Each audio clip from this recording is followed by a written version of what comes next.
So in this third video on relativity, we're going to look at length contraction because time dilation isn't enough to account for keeping the speed of light constant. So objects moving at relativistic speeds always appear shorter to an observer in a stationary frame of reference. This length contraction, the contracted length, is equal to the proper length, or L0, and that's the length in the moving object's frame of reference. And L is the length in the stationary observer's frame of reference. And we'll unpack this in a second. You'll be able to solve problems involving that equation and explain the effects of length contraction on objects moving at really high speeds, or relativistic speeds. So, as I mentioned, time dilation is only one part of the effects of relativity, and it's not enough to account for differences observed between different frames of reference. Distance is also affected by close to light speed velocities. And I like to think of L0 as the proper length of an object. It's the length recorded in a reference frame when that object is at rest. So right now, if we were to measure the length of your laptop or textbook or whatever, that's its proper length. And then a stationary observer, if they were observing, well, this ball, initially it's got a diameter. When it's at rest, let's just say it's got a diameter of 3 centimeters. And as it's moving faster and faster, so 30% the speed of light, the length of this sphere is contracting. The faster it goes, the more it's contracting. And the length contraction occurs in the direction of the motion. Okay, that's an important part. So the length contraction occurs in the direction of the motion. So 90% the speed of light is contracted significantly. So length contraction is just that decrease in length of an object that is in motion relative to an observer, and it contracts according to the following formula, where L0 is that length in the stationary observer's frame of reference. It's proper length when that observer is stationary relative to L is the length. So if you're stationary on a planet and you're watching something whiz past, then L is that length that you're observing it at. So it's going to be contracted. It's going to be thinner than it usually is. And L0 is the length in the moving object's frame of reference. So that's when you are at rest with the object. You're going to be measuring its proper length, or L0. So you need to remember, though, that motion is relative, and we'll look at this in an example later on when we see two spaceships coming towards each other. But motion is relative. So if you're on Earth and you see this spaceship and you're observing this spaceship, the length of the spaceship is going to be contracted because it's moving at relativistic speeds. But if you're on the spaceship, your length is going to be you're going to observe the length of the spaceship as the proper length. And then the Earth and Alpha Centauri, because you're moving relative to them at really high speeds, they're going to look like they're contracted, and they're going to be contracted in length. So motion is relative. So because if we're on the Earth, we're stationary, Earth is its proper length, but the spaceship is contracted. And then if you're on the spaceship, the Earth is moving relative to you at really high speeds to the left, so it's contracted. And Alpha Centauri is moving at really high speeds also towards you, so it's also contracted. So that's something you need to be aware of. So let's just go through a few examples. Pretty straightforward. So we have a physicist measures the length of a motion trolley to be 32 centimeters. The motion trolley is placed on Earth. The motion trolley is placed on a spacecraft traveling with a speed 1.5 times 10 to the 8 meters per second. The physicist remains on Earth. Calculate the Lorentz factor. So we know the Lorentz factor by now, or it's on your formula sheet. You don't need to memorize it. But it's 1 over the square root of 1 take speed squared over speed of light squared. So you've used that a bit by now, so it's straightforward. Our speed is 1.5 times 10 to the 8. Make sure you have that in brackets when you square it, over the speed of light squared. And if you chuck that into your calculator, you should get a Lorentz factor of 1.15. So not super significant time dilation or length contraction, but some. So calculate the length.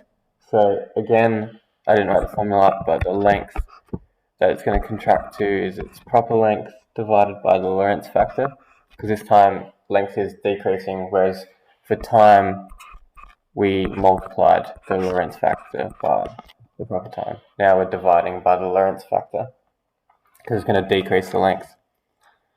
So the length is going to be the proper length, which was, the proper length, which is 32 centimeters as measured back on Earth when it was stationary, divided by our Lorentz factor of 1.15, and it's going to give us a dilated or contracted length of 27.8 centimeters to 3 significant figures.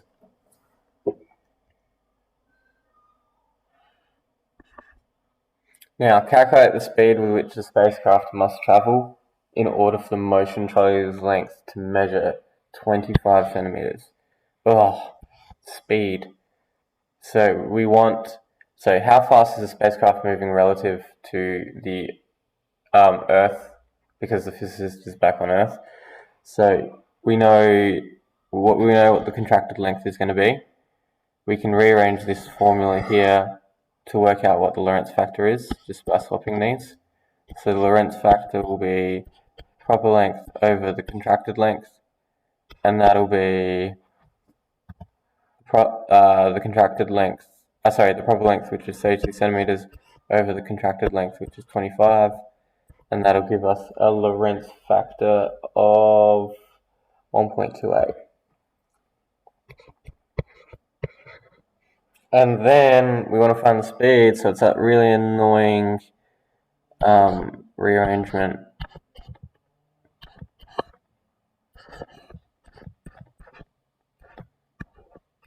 I'm going to go over it a bit quicker, so we're going to square everything, and we'll get Lorentz factor squared equals 1 over 1 take v squared over c squared. We're then going to swap these, so we'll have 1 take v squared over c squared, and that's equal to 1 over the Lorentz factor squared. And then I'm going to do this a bit quicker, so I'm going to add v squared to c squared over this side, and take 1 over the Lorentz factor. So we'll have 1 take 1 over the Lorentz factor squared equals v squared over c squared, and then I'm going to jump to my answer because I'm going to times both sides by c squared and then square root it. So I'll end up with v equals c squared 1 take 1 over the Lorentz factor squared, and then square root all of that. And if you chuck the numbers into your calculator, so you'll get v equals speed of light squared, which is 3 times 10 to the 8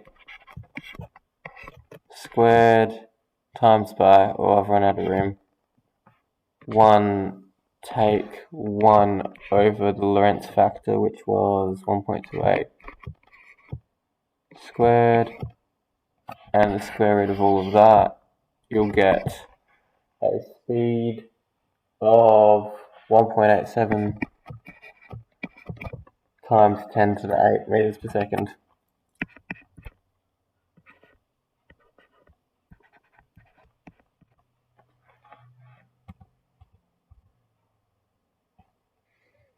So that rearrangement is annoying, but as I said, it can be in your exam/test.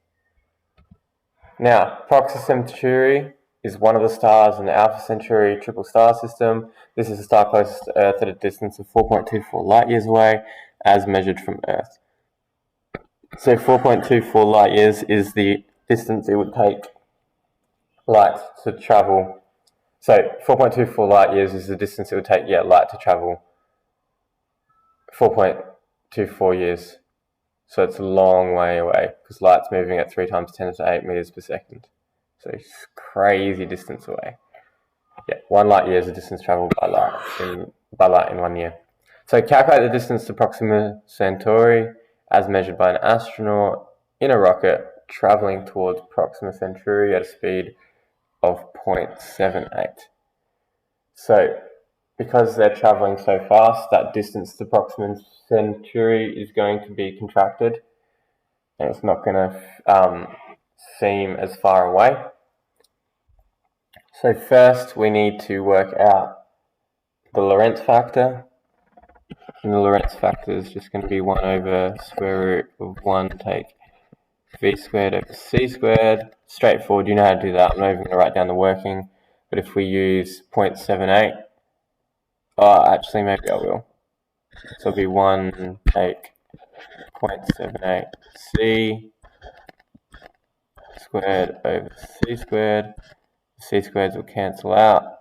I'll be left with 1 over square root of 1 take 0.78 squared.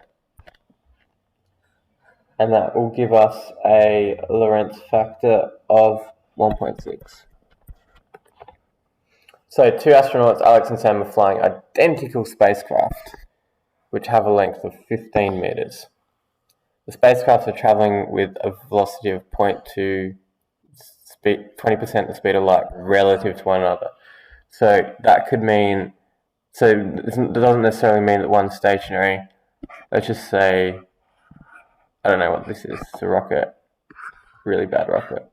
So they're moving relative to each other at 0.2 the speed of light. So this one could be moving at 0.1 speed of light this way, and this one could be moving at 0.1 speed of light this way, but relative to one another, they're moving at 20% the speed of light relative to one another. So they're both whizzing towards each other. So determine the length of Alex's spacecraft relative to Sam.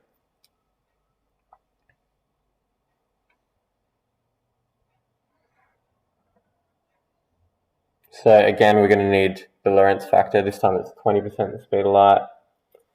So I'm going to skip this. You know how to work out the Lorentz factor.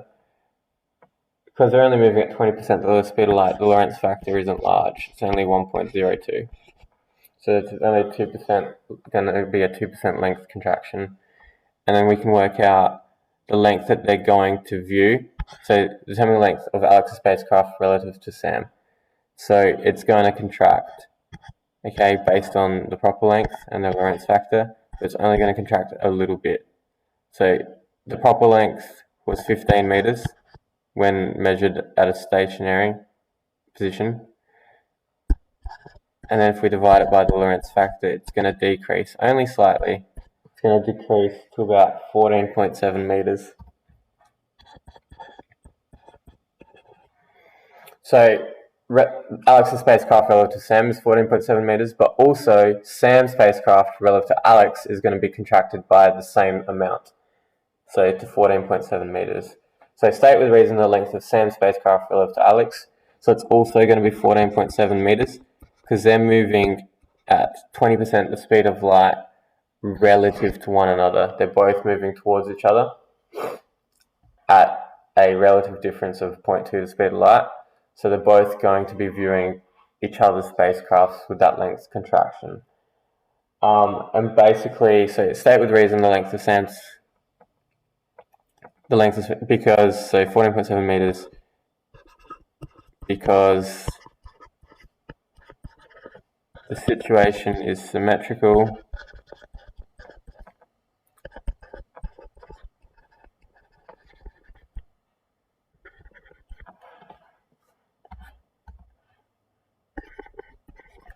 and they are both moving relative to one another.